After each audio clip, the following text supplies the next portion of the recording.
আসসালামু আলাইকুম প্রিয় শিক্ষার্থীরা। আজকের ক্লাসে আমরা একাদশ দ্বাদশ শ্রেণী হিসাব বিজ্ঞান প্রথম পত্রের দৃশ্যমান ও দৃশ্যমানের একটি এমসিকিউ যা চট্টগ্রাম বোর্ড 2024 সালে আসছিল উদ্দীপকটি পড়ি।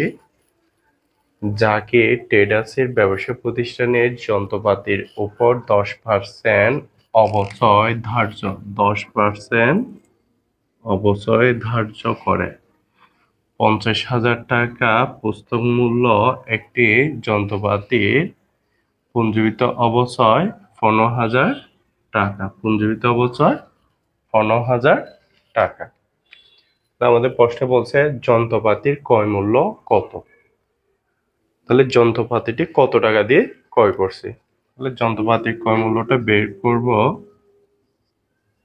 যন্ত্রপাতির ক্রয় মূল্য সমান, তাহলে যন্ত্রপাতির পুস্তক মূল্য কত? 50,000 টাকা। তাহলে পুঞ্জীভূত অবচয় 15,000 টাকা।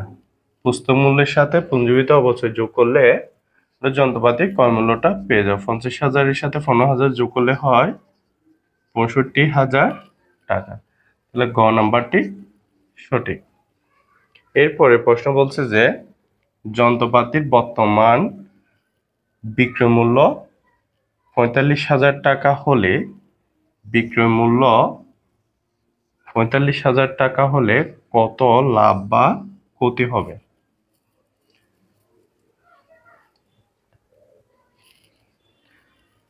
তাহলে আমাদের যন্ত্রপাতির পুস্তক মূল্য হচ্ছে 50,000 টাকা।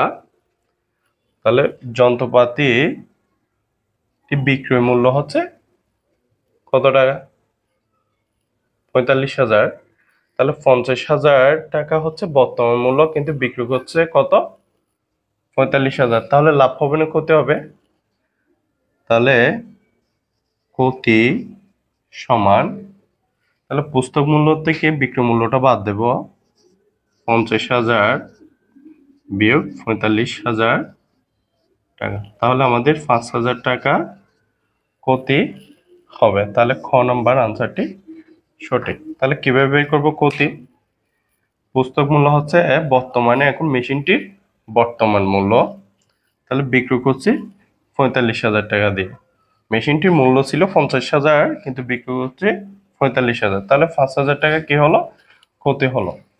প্রিয় শিক্ষার্থীরা, ধারাবাহিকভাবে এমসিকিউ ক্লাসগুলো পাওয়ার জন্য আমার চ্যানেলটি সাবস্ক্রাইব করো এবং এগুলো তোমার বন্ধুদের মাঝে শেয়ার করো।